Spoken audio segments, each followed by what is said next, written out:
Hello everyone, I am Anshika Agrawal and today I am going to discuss the characteristics of Indian Constitution.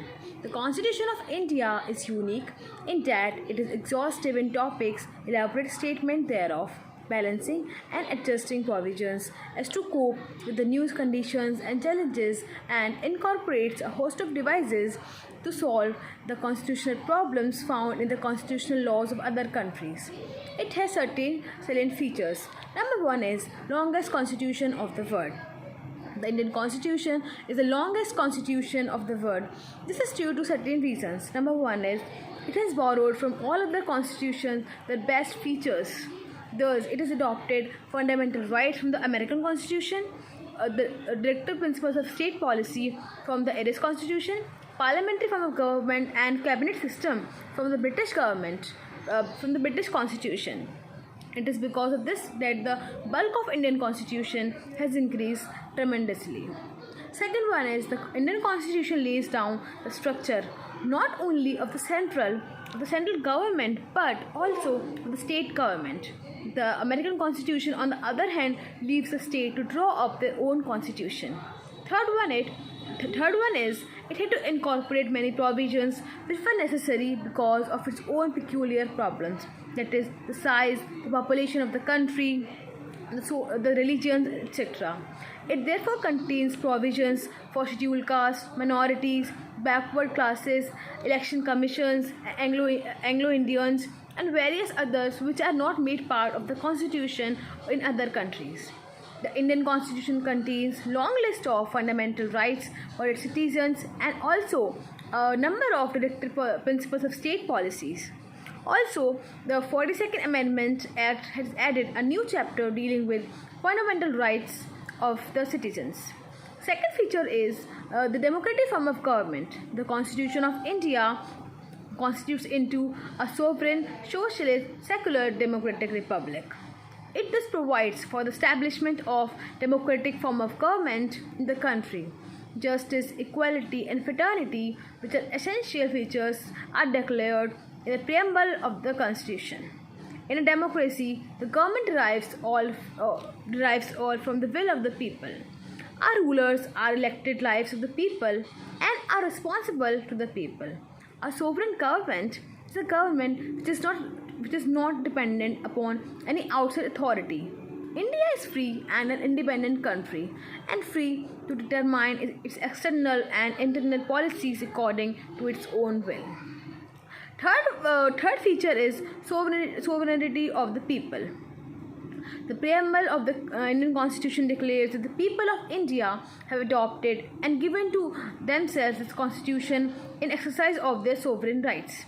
The words, "We the people of India in our Constituent Assembly do hereby adopt, enact and give to ourselves the Constitution," makes it clear that the real power is in the hands of the people of India, both in the Union as well as states. The vesting of sovereignty in the people of the landmarks of the land marks the culmination of the struggle for independence and constitutes the cornerstone of our future constitutional progress.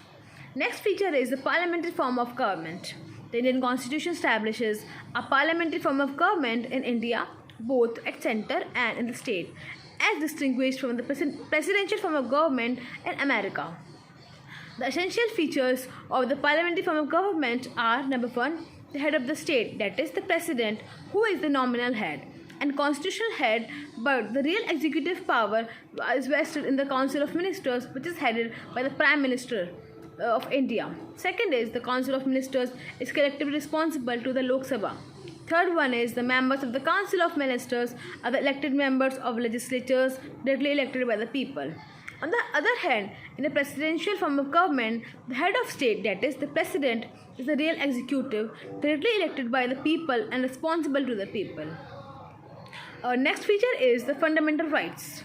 The Constitution of India contains a long list of fundamental rights of citizens.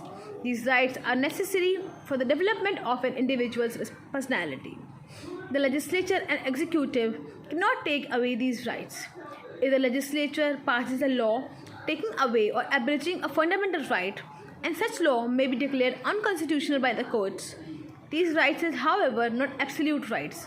They are restricted rights and can be restricted, abridged, and taken away when it is necessary in the public interest, that is, in the case of emergencies. So the next feature of Indian Constitution is directive principle of state policy. The directive principle of state policies are contained in Part 4 of the Indian Constitution, which set out the aims and objectives to be followed by the state in the governance of the country. Although they are not justifiable in the courts of law, yet they are very fundamental in the governance of country. There is a political sanction behind them. The central and state are answerable to the electorate at the time of election.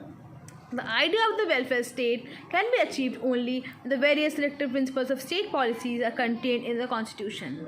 So the next feature is the mixture of rigidity and flexibility. A rigid constitution is one which requires a special procedure for amendment of its provisions, while in a flexible constitution, the provisions of the constitution can be amended by an ordinary legislative process. A written constitution is generally said to be rigid. The Indian Constitution, though written, is sufficiently flexible. It is only a few provisions of the Constitution which can be amended by special procedure, that is, the requiring of the consent of the half of the state legislatures.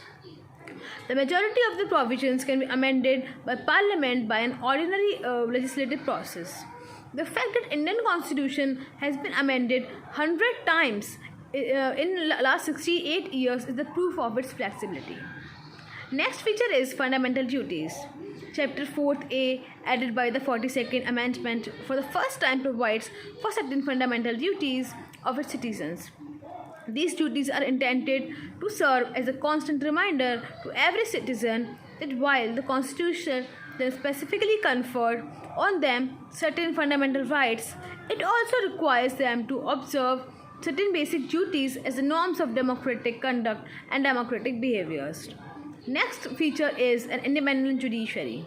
An independent and impartial judiciary is essential for the access of any democratic system. The Indian Constitution provides for the establishment of an independent judiciary so that various rights guaranteed to the citizens of the country can be protected from the arbitrary and unlawful legislative and executive interferences. Second feature is a secular state. In Indian Constitution, no religion has been recognized as state religion. It treats all religions equally. But this freedom, like other freedoms, is also subject to reasonable restrictions. Anti-national activities cannot be permitted in the name of religion. Next feature is adult suffrage. Under the Indian Constitution, every person who is a citizen of India and who has attained the age of 18 years is entitled to vote for parliamentary and state legislative assembly elections for electing their representatives. There is no discrimination in the respect on grounds of sex, state, caste, religion, property, etc. So the last feature of Indian Constitution is single citizenship. According to the federal principle, the Constitution of USA provides for dual citizenship, that is, the citizenship of the USA and citizenship of the state. Though the Indian Constitution has adopted the federal principle of the American Constitution, but it had opted for a single citizenship, that is, the citizenship of India. There is no state citizenship. So these were all the features of our Indian Constitution. I hope you all are clear with the features of Constitution. And in case of any doubt, do write in the comment section. Thank you. Stay safe.